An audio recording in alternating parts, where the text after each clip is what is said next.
Welcome to Women Lead, a production of the Women of Color Empowerment Institute, Inc. We are your hosts. I'm Michelle Austin Pammies. I'm Kathy Eggleston. And I'm Bernadette Norris Weeks. Our first guest today will be Maria Meyer, Interim Executive Director of the Women's Fund Miami-Dade. We are going to be having a conversation with her about the topic of allyship. Alrighty. Now, allyship is the practice of emphasizing social justice, inclusion, and human rights by members of an in-group to advance the interests of an oppressed or marginalized out-group. Allyship is part of the anti-oppression or anti-racist conversation we need to be having, which puts into use social justice theories and ideals. Some examples of allyship may include someone being a sponsor for you in the workplace. This person may be someone who uses his or her position of privilege to assist by vocally supporting the work of a colleague, especially around evaluation time, right? And this would be done with an underrepresented group in a way that helps to boost that person's standing or reputation. You can do this by talking about the expertise of that person and also helping to share the person's career goals or ideas that they may have with the person who may be in a position of influence. And simply saying things like, where are the women on this panel? That can be a form of allyship. Or making it clear that someone's idea was good by saying something like, I agree with what Kathy just said. That's a great idea. Now, we tried to cover this topic at our conferences in the past, right? For the last 9 years or so, we've had empowerment conferences. And I think every year we talk about this issue of covering allyship, but we never quite get there because it always seems like it may be too touchy or a little uncomfortable. The reason that it's been uncomfortable, Bernadette, is getting people who are interested in talking about the allyship between white women and women of color. With respect to sponsorship generally, we've covered the topic of mentors and sponsors and the differences. That's true. We just need to delve into that topic. It can't be too touchy, especially today. We need to just touch it. We need to take it on, and we have the perfect person to talk with us about this topic, this very important topic of allyship, and we can't be more excited to have her here from the Women's Fund, and she is Maria Meyer, and we'll be right back with her after these messages. The law office of Austin Pammies Norris Weeks Powell is a full-service law firm practicing in the area of governmental law, including the representation of municipalities, civil litigation, personal injury, real estate, and corporate transactional matters. With over 100 years of collective experience, our attorneys are admitted to practice before state courts, federal courts, and the United States Supreme Court. We are conveniently located in downtown Fort Lauderdale and can be reached at 954-768-9770. Or for more information about the law firm of Austin Pammies Norris Weeks Powell, visit our website at apnwlaw.com.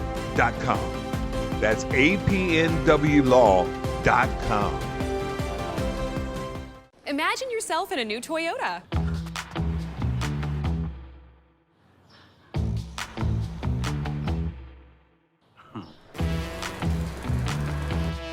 With great deals, get ready to turn your dreams into reality. Right now, during Toyota's Ready, Set, Go event, lease a new 2021 Toyota RAV4 LE for just $249 a month for 36 months. That's just $249 a month on the Toyota RAV4. Ready, set, go get your Toyota today. Toyota, let's go places.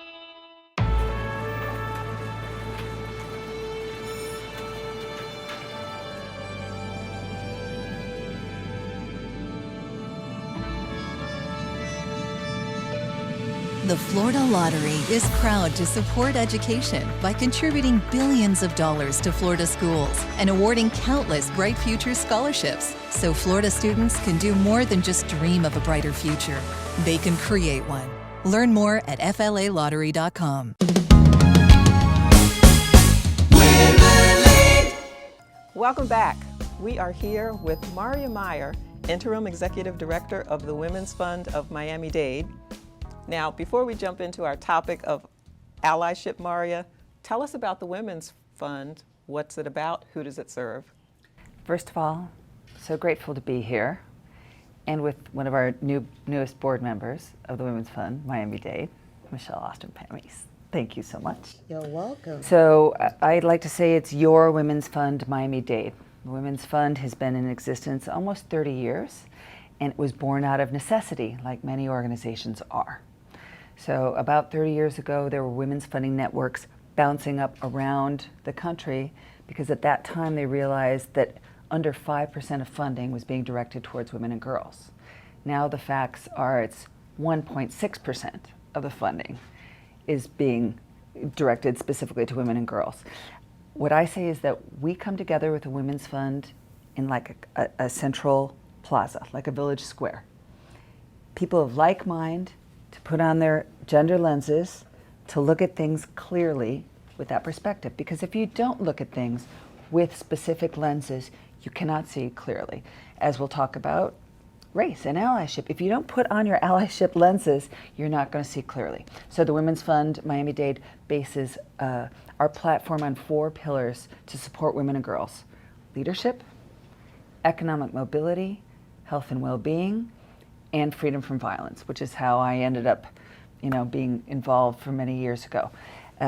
In short, they began giving grants to cover emerging gaps and needs, and has evolved over many years doing convening, advocacy, public awareness campaigns, and if we have a chance, I'll tell how that history is coming back full circle, and not doing just advocacy now, but returning to transformative grant making based on research and data. So it's not just going from the gut, but also from what's going on. All right, now that is outstanding, and I'm actually going to tee up Michelle for a question, but I wanted to mention that inside the Women of Color Empowerment Institute, we have had conversations about allyship among different women of color, and they're interesting conversations, they're difficult conversations, and so when we look to have a broader conversation to include even more women, Michelle? So I'll say this to you, Maria. I understand that funding for nonprofits, if you need funding for women, it's hard to find. We've had the problem at the Women of Color Empowerment Institute because leadership is not something that we do focus on in funding. But let me ask you this. What is the Women's Fund doing specifically with respect to allyship? Excellent question, and there are specific measures. Once again, we put on our lens and say, what are we doing to look at allyship? What are we looking at equity in all of its 360 lens, not just women. Let's look at equity all around. So very specifically, since I've been involved in the recent years, we've done a very concrete study to make sure that our board is as representative as possible, and that was necessary to step back and do some work, because everybody's busy, so it's often who's next to you. Oh, are you interested in being? Oh, you were there. We saw. Do you have more time to join? But if that person who's right next to you happens to be somebody that you've known for 15 or 20 years, and it hasn't been somebody who comes from a diverse neighborhood culture experience, you're not going to find it. So we made a point, and now we have a 20-woman strong. We accept men on our board as well. It just happens to be 100% female right now. 20 amazing, fierce, hardworking board members, and the most diverse board that we've had to date.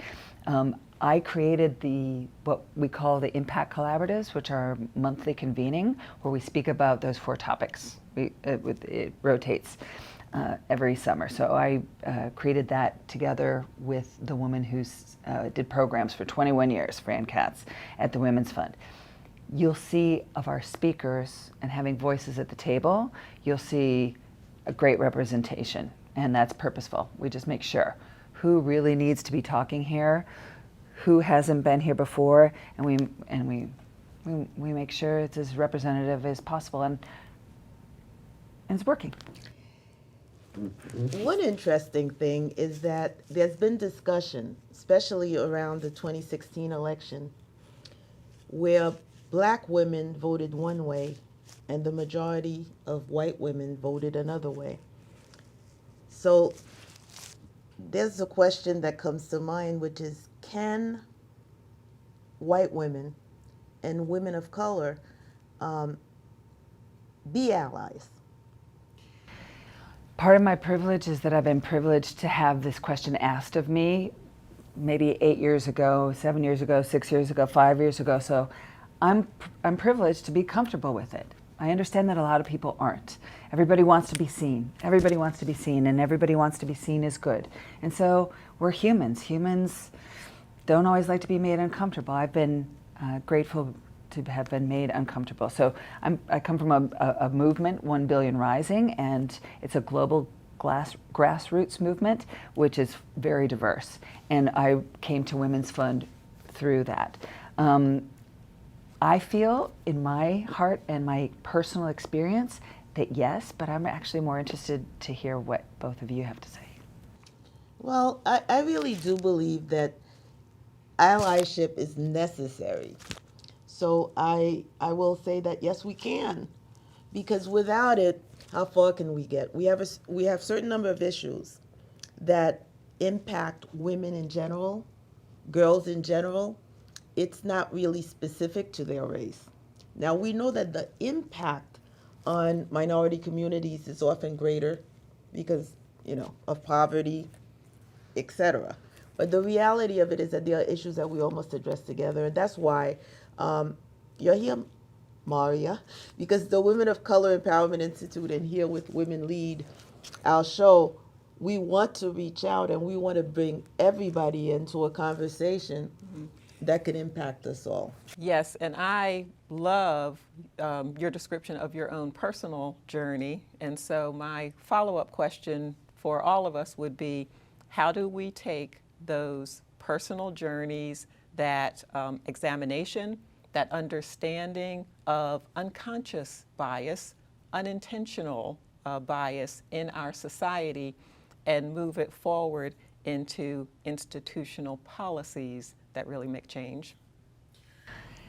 I know that none of us can do it alone, so I agree with you, Michelle, and I know that if we don't pay attention, it's not going to happen. If you don't focus, it's not going to grow, right? So as we've been looking specifically this last 12 months, how do we advance these conversations? How do we make them real? How do we make them real? We said, okay, let's not try and reinvent the wheel ourselves. Let's work with the people we're already partnering with, the people we care about, the people we've been doing things with for years. So very specifically, we worked with the YWCA, who are leading in their 21-day challenges. Now they're in their second round of 21-day challenges to look at equity, right? And we participate and we learn there. So there are a lot of ways, by reading, understanding history, having the conversations, getting out of your comfort zone, making sure you go to another neighborhood, making sure you're having a conversation with somebody else. Focus, focus, focus, focus, and doing it again and again and again until it isn't anymore. And that can happen with gender equity, and it can happen with racial equity if you're a dreamer, like I'm guessing maybe all three of us are. I'll say this. It's very important to get to know people who are not like you. And I think that we're not doing that enough, but because of the conversations we're having now in light of George Floyd and the Black Lives Matter movement, etc., maybe we'll get to the point where we make a concerted effort, not just to do it in our workplace, but to actually go out and meet someone who's not like you, get to know them, and maybe you'll have a different perspective. That certainly is the truth. That certainly is the truth. Barbara Jordan and Manny Diaz in Miami got together after the race riots and said, there's something really wrong here. And they created a thing called Music Fest Miami. So I was on that board 15 years ago, and we created opportunities for people to go in on cultural and art and food journeys into different neighborhoods they weren't comfortable in. So we went to Little Haiti, and we had, power music, and we went to my library, and we had the best mac and cheese ever. There was klezmer and Jewish delights at this, amazing temple. We went to the Lyric Theater. We went to Cayocho. Just get out of your comfort zone and and you start having fun with somebody. It makes a difference. Difficult conversations and fun conversations. Let's both. I think that we need to have more of these conversations like the one we're having right here today. And we look forward to continuing a collaboration where we can perhaps expand our reach at the Women of Color through the Women's Fund. Thank you so much for your conversation and for joining us today. Thank you both. Thank you all. Bernadette as well. And we'll be right back. Imagine yourself in a new Toyota. Yeah.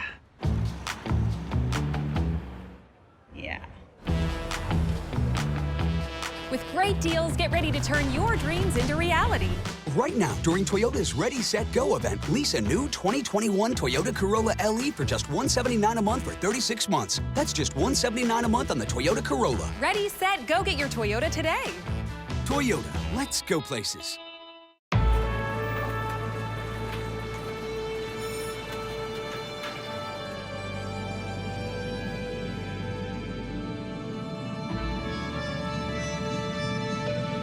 The Florida Lottery is proud to support education by contributing billions of dollars to Florida schools and awarding countless Bright Future scholarships so Florida students can do more than just dream of a brighter future.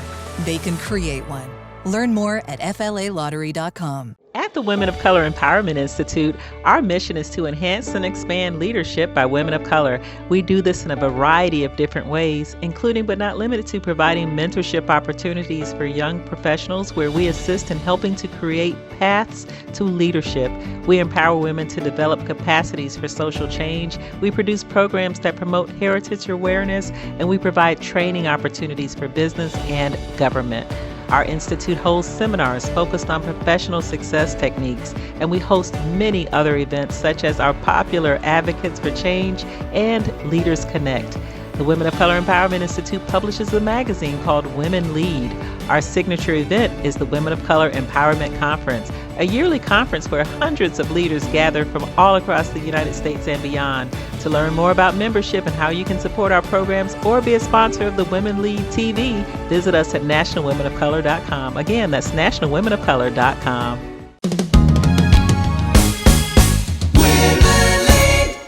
Welcome back to Women Lead. We have with us Alva Adams Mason, Group Manager, Multicultural Business Alliance and Strategy, and Multicultural Dealer Relations, Toyota North America, Inc. Thank you for joining us, Alva. I would like to personally thank Kathy, Bernadette, and Michelle for inviting me here today. Now, you were born and raised in Fort Lauderdale. What about your upbringing has influenced you to be a leading woman in the automotive industry? So first, I must tell you, I loved growing up in Fort Lauderdale. It was such a just simple life that I had. And I grew up with my mom, grandmother, and great-grandmother. And it was such a simple life and just fishing and doing all of the simple pleasures of a child. But, growing up with that love and support with my family was a great foundation for me. And the lessons I learned helped to shape me into the person that I am today. One who has love for family, love for community. And I have a lot of love and desire to support others. It's just really, really important. And my grandmother and great-grandmother, they always taught me to have compassion for others. And still to this day, I have a lot of compassion for others. And as you know, during this particular time that we're in our world now, compassion for others is so, so important, to understand what others are going through, not to be judgmental. And, valuing, education and basically having, substance and love for God's grace. Our Women of Color Empowerment Institute membership consists of many HBCU graduates. A lot of positive attention has been placed on HBCUs due to Vice President Harris and her graduation from Howard. How important has your attendance at an HBCU been in your life?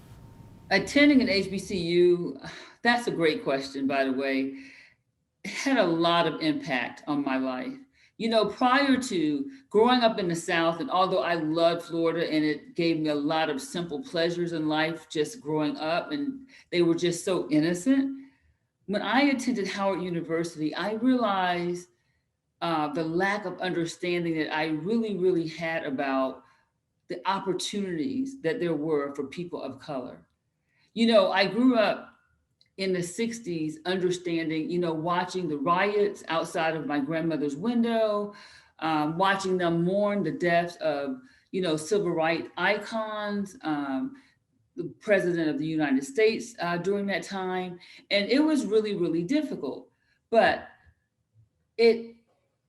going to Howard University was huge. It was so educational for me. And it really helped to continue to set the foundation.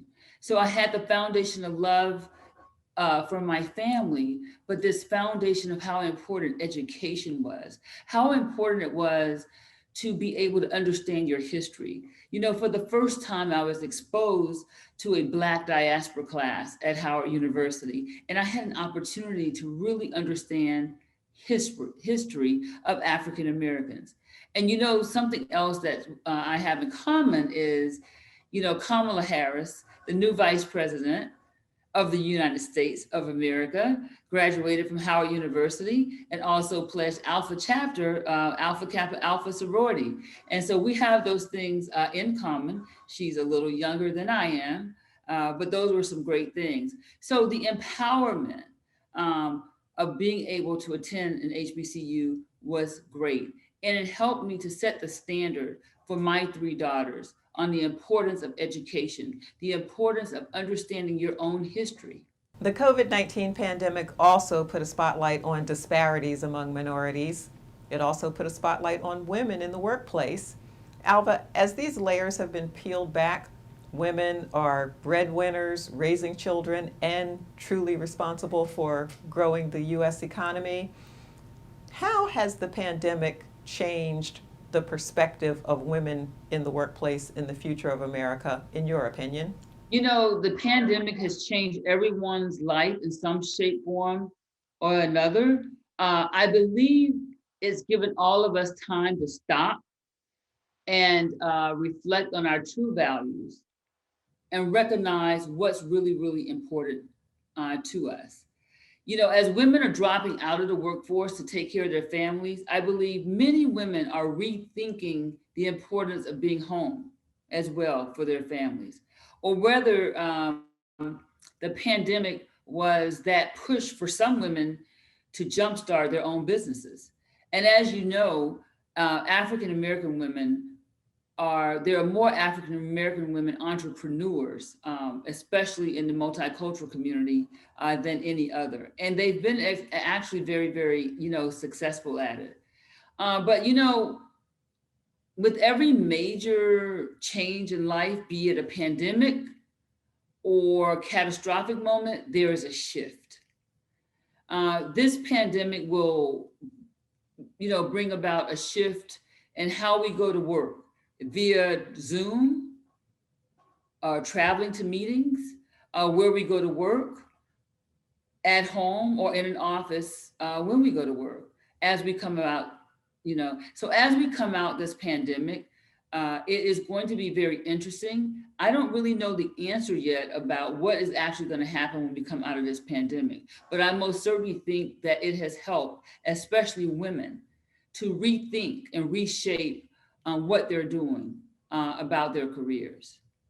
In the wake of George Floyd's death last year, it seems that the floodgates opened, bringing diversity to the forefront in the minds of many, regardless of race. As a leader in the multicultural business area and minority dealer relations at Toyota, How do you think corporations like yours are shifting gears to focus on the success of the African American community? You know, my blessings go out still to George Floyd and his family and all of the other victims of racial disparities and things that have happened.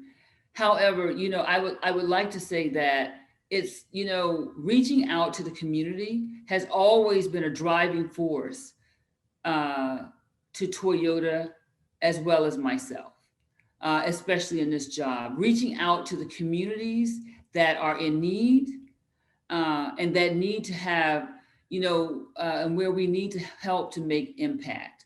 You know, since the pandemic, we've made various monetary donations to minority organizations so that they can help the particular communities of color and that are in need.